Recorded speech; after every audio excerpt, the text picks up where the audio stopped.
Chief sang San Carlos PNP in the person ni Police Captain Hani Labaro.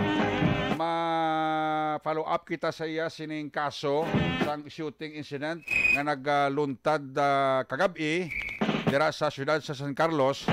Kay medyo may importante lang I think on leave subong or may importante lang agin kadtuan si Police Lieutenant Colonel Nasser Kanha ang hepe sang San Carlos PNP. So ari sa linya naton plus ka siguro ulayhon ta na lang karon kay Captain Labaro ini parte bala sa pulis nga Haiti nangin biktima sang accidental firing ba. Muna sa aton nga mga otoridad ha. Inyo armas, inyo gidhalong kay kung kay isa balang aksidente unay sa lawas.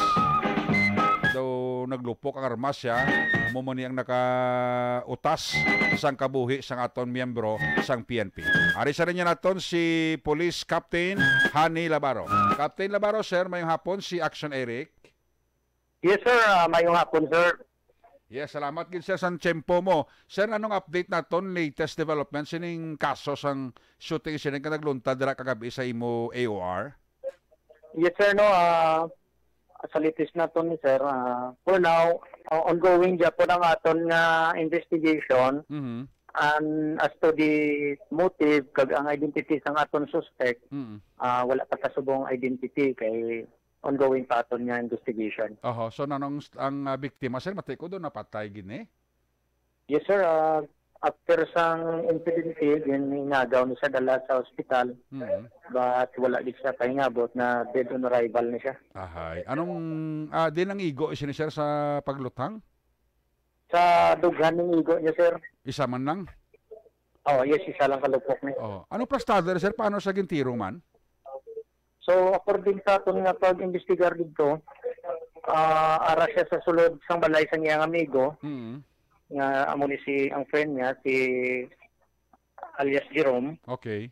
Then, gulpi lang may nagsulod ni sa ilang sa balay ni Jerome, kagintiro ni gulpi. So, amo lang na ang aton info nga nakuha. After siya nga natiruhan, nalagyo dayon ang aton nga suspitsado. Kung mo sir ang nagtiro ni siya, nagsulod niya sa balaya? Posible dra lang sa pertahan. Okay. So anong mga pertahan din tiro dayon? Anong mga possible motive siya ginalantaw niyo ni sa sining kaso nga paglutang ni sa biktima? So yes sir, no, sa number ko kagina no, for now wala pa ta kang motibo nga nakuha kay because nga wala pa ta sang information gid nga exact regarding sa insidente. Na-interview niyo man ni sir ang upod ni sir napatay ni prior sa sining insidente? Yes sir, na-interview siya kagabi pero initial lang, then follow up ato sa aton nga investigador. Why tani ka nalabotan ni sa ato pagposisa nga basi may mga kontra ni siya, may mga nagadumot plus siya sir na no? Yes, namangkot na kami sa iyang asawa no regarding sila. Wala man may madumduman na asawa. Why man naduduman ang asawa nga may kontra siya or basi may pamahog sa kabuya prior sini paglutang kagabi sa iya? According sa asawa do wala man ko no. Ang upod ni sir, why niya idea sa upod niya ni? Ginakuan pa namon subong sir no, actually ongoing pa namon nga background checking ni sa ilang mga kwan sa suspect or sa aton nga biktima kag sa upod niya. Sige. Hopefully sir matagaan ta man ni hustisya kamatayon sang biktima. Sir, mangutan na lang ko, ang pulis ni sir nga nakatiro sa kagulingon niya, sadto siya, patay gini. Ano sige, balik na ito siya nga lugar? Yes sir, no. Bali, kasubo man makakuha na ito na balita. But wala din siya naka-recover. Sang July 26, in-declare siya nga dead sang at iya nga pa-istisyan. Kag sa subong ato na siya sa ilang balay dito ginhaya. Sa din sir nga lugar sir? So taga kanisa, taga Isabela ni sa. Okay. Dito sa balay ginhaya na dito nagdalang ya bangkay. Yes Kuno mo sir nakatinergi man sa palaw sa ospital prior sa nga napatay? Yes sir, mga almost a week ni siya nga gin ICU. Before siya nga na kwan nadulaan sang iyang kwan nakabuhi. Anong istorya ni Sir Man na paano yan natiro yung kagulingon niya? So according sa amon pag-imbestigar no dito no, Papuli na ni sila upod sa nobya niya, sa balay sa iyang nobya. Okay. Ang iyang armas is naka-insert diri sa iyang nakatuck-in sa iyang baling largo. Oo. Sa iya short. Okay. Then, sang pagana na sila nga masulod dito, gabuto niya iyang armas, i-transfer niya tani sa iyang bag, nahulog niya. So, sang nahulog, gintudyot sa iyang amiga, kaginhatag siya. So, pagkuha niya, gin-transfer niya sa iyang sling bag, nga rin sa iya dugan. So, during that time, according sa mga upod niya man dito, daw kinadlawanay pa sila, sinadyaman sila. Okay. Gulti lang, nasangit ang iyang armas sa iya guya, din naglupok. Kay luhog nila yung iyang armas. Kung mo naka-chamber load sa gali, sir? Yes, naka-chamber load siya. Service firearms sila, sir, no? Issued? Yes, service firearm yung Glock. Glock 9mm. Yes, amo niyang ang latest nga armas ng police nga gina-issued, no? Yes, Glock 17. Bong. Grabe, no? Ang igo na, sir, is guya, no? Yes, sa guya na igo, then ang bala, wala na kay visit. Kung mo, di na sir nagpundo sa guyaya o sa uloya? Yes, nagpundo lang diri sa may lower jaw niya, siguro. Kaya according sa resulto, nalabot ang dalom nga parts ng iyang brain. Nalabot bali sir ang brain niya, ang portions ng brain niya.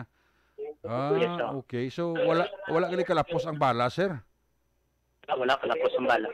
So, ano sir, nakumatos ni siya, no? According dito daw amo lang kwan sang doktor. So mo na sir, why man sa kainom, no? No? So wala man according sa amon to nga pag-imbestiga. Di na sa sir nga unit na assign itong pulis? Diri sa amon sa San Carlos Police Station, sa SWAT siya na kwan. Oo, miyembro sa SWAT gali ninyo ni, no? Tamo na sir, kung sabro sir, aksidente, bala, lesson learned sa ato ka pulisan nga, siguro kung pwede man lang gani kung hindi ka chamber load, no? Kusa ka ang kalipatom la kusa bala Captain Labaro, sir? Yes, hindi naman na may bitar, no? Kay siguro ng aksidente. Hindi tagid malikawan ko kaysa. Pero te kung kisa bala preso sa mamising ati, hindi na ko na mag-chamber amo ni blati. Amo na bla kusa. Baka buli-buli mo kusa si mo blang sir nga maka-remind si makulingon nga chamber ko wala mo na bla. Yes, Di ko na muna balik na si Isabela sa iyang lugar. Yes, buong ato sa Isabela. Patrolman sir, no? Yes, patrolman. Bag-o ginigali, no? Mga kuha naman siya actually, sobra naman 5 years. 5 years in service naman, no? Service, Anyway, may makuha na guro sir ang pulis ano sang benepisyo no sa 5 ka tuig. Yes, may kuha man siya. May benepisyo man siya. I-process man nila ang mga papilis para ma-claim nila. Okay, sige. Sir, ulayon ko na lang, kamustang update, sir, sa inyo bukas klase sa San Carlos, sir? Ano to? Ang bukas, klase? Ang balik klase sa estudyante sa San Carlos, kamusta ang inyong pag-assess, sir? Okay. Kaginagin, pang-deploy naton mga personnel para nga ma-secure man ang mga estudyante. Daw may duwadi ka eskwelahan kagina nga nag-open na sang ila klase. So far, okay man ang aton pag-secure sa mga estudyante. Opening of school, subong kabalog ko, dagsak iguro ang estudyante, kinasang aga man sa inyo guro, sir, sa San Carlos, ay? Yes, sir. Hindi tagin may veteran damo, Win. So may mga deployment, may mga ginatawag nga police presence siguro, sir, sa mga eskwelahan nyo da? Yes, sir. Wala man nung tatlibot sa aton patrol para ma-ensure man ang peace and order diri sa aton nga ba syudad. Very good. Sige. Anyway, amo na guro, Captain Hani Labaro. Sir, salamat kisan time mo sa Action Radio always. Yes, sir. Thank you man, sir. Sir, may hapon. Salamat, Gid. Yes, sir. May hapon man, sir. Action Radio.